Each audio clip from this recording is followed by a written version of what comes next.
Well, my experience is that it appears ordinary only on the surface.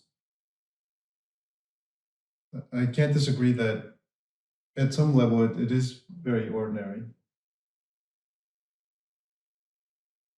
But then I'm relying on the perception of objects or the basically circumstances too. I'm paying attention to that.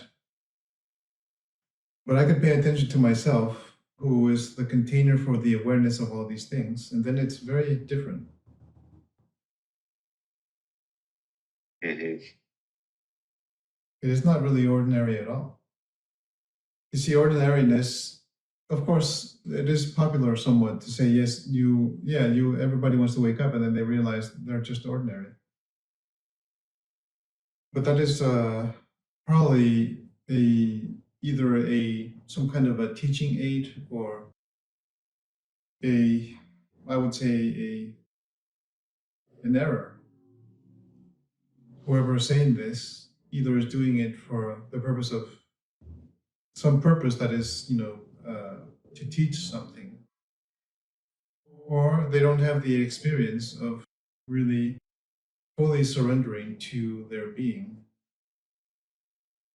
Anything that is perceived, not because of the objective quality that it has, that is not the important thing, but it is the capacity of being aware of our perceptions that renders everything in a different light. The experience that I am the space where this experience is showing up, basically. I am the experience where this all is showing up. This is who I am. It is not relative to the perception. It is relative to the one who is aware of the perception.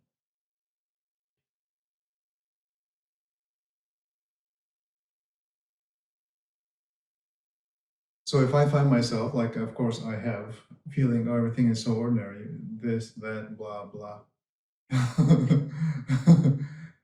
I know that I'm facing a lack in myself, and that lack is containing a lot of energy, that I could benefit from it. There's somehow I must be identified with something that is preventing me from being touched in my heart.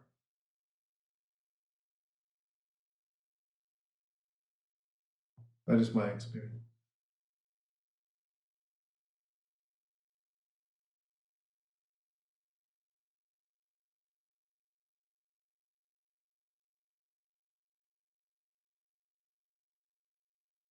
Just as I was speaking with you, I noticed that there's a plug there and two things are plugged in there with different cords.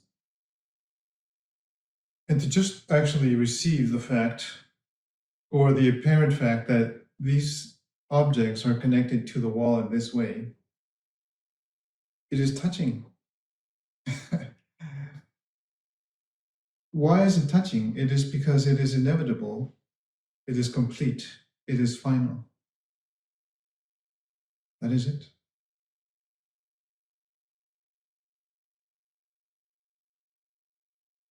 Right now, that's how it is.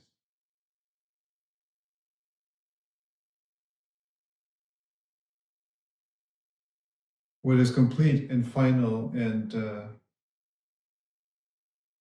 in a sense, permanent is myself. It is not the things plugged into the wall.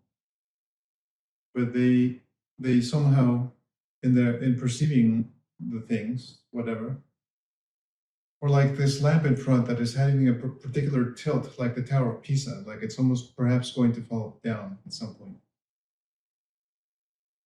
It is final. It is complete. It is absolute. That is how it is. Period.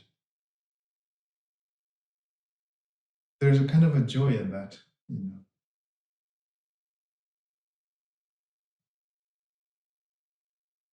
There is a kind of a joy and also a kind of a death in it. Perception is where perceptions come to die. They die at the moment of being perceived.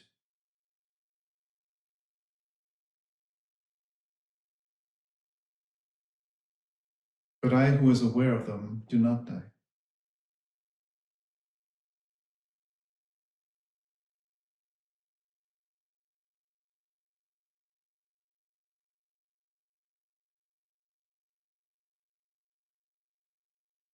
And our life is like this, second by second by second. So if I is there, if I am there, then I bring death to my perceptions, and I remain. And in this continual death, then I am touched.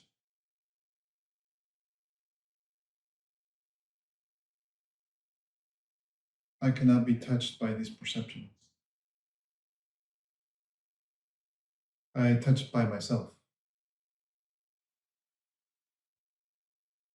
The emphasis that we make on the experiences of the body, and I do emphasize the experiences of the body, not the body itself, because that is very different. The experience of the body is that the experience of the body is referred back to someone who is aware of that through its perceptions somewhere, somehow. And it is the same like any other object of perception. When they are showing up in awareness and consciousness through the sensors of the body, then these perceptions die. But the one who is consciously aware of them permanently does not die. And so it's very special to be cognizant of the sensor that the body is, the perceptual mechanisms of the body mind, and then the one who potentially could be there being unchanged to witness this. And in the witnessing of it, that perception is constantly dying and being reborn and dying and reborn and dying and reborn. But I am not changed. But this does have a feedback onto the body mind where it causes it to become more free from its own experiences, its own perceptions. Like a lightness.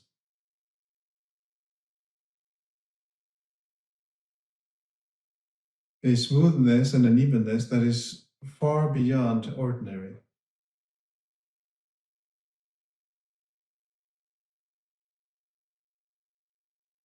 So maybe we can consider the distinction between the perception or experience that life is ordinary in its ordinariness, or possibly that the apparent ordinariness actually contains quite a bit more.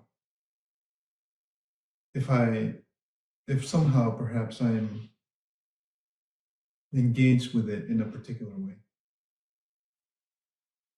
But that means that this of course requires a total dedication, because we are really transforming our experience in a total way. We do not limit ourselves to any realm. We include the realm of the body experience, the feelings, the thoughts, the mind, everything. Everything is included. Everything must be transformed. Everything must be killed and then reawakened. And this needs energy. So in a reading, perhaps you experience for yourself somehow the energy of this attention can be removed from the ordinary objects to which it has been trained to pay attention. And then it is perhaps supported in giving attention to things that it was not trained from the outside to engage with. In that, in fact, there is no way, there is no means, there is no form, there is no condition. There's no how, no why, and no when. And also there is no what. So we speak of complete abstraction. And yet it is.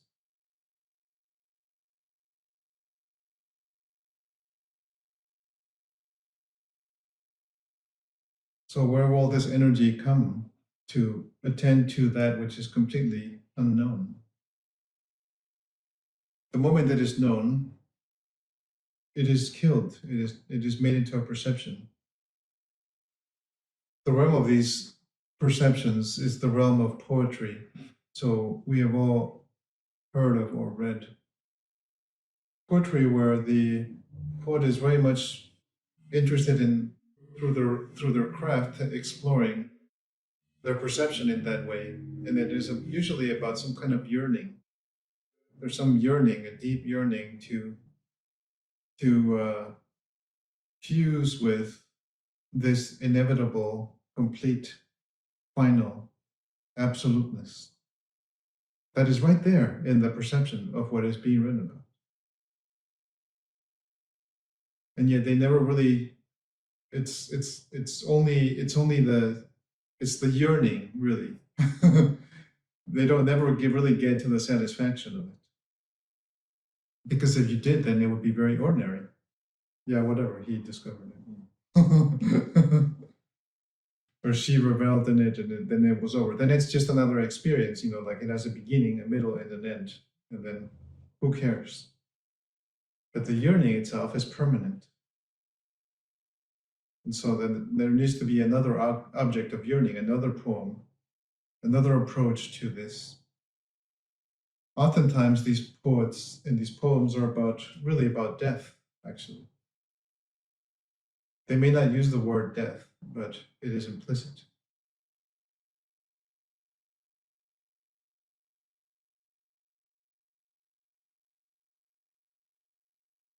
It's not so much death, it's really just the absoluteness, it's the finality of it, yes.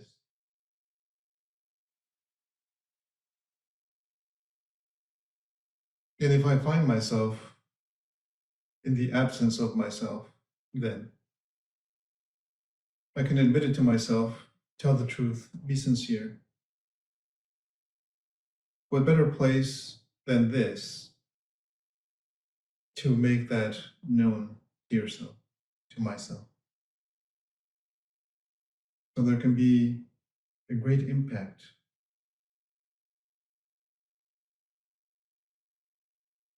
that perhaps will not be forgotten.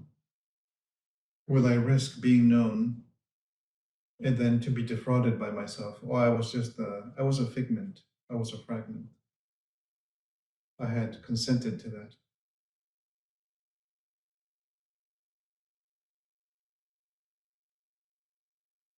Do I have enough courage to face it?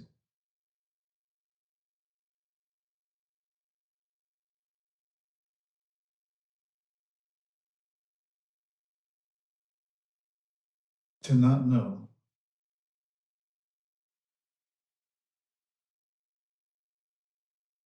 Real courage is impersonal. It is only because I am the impersonal and I allow myself to speak in that way.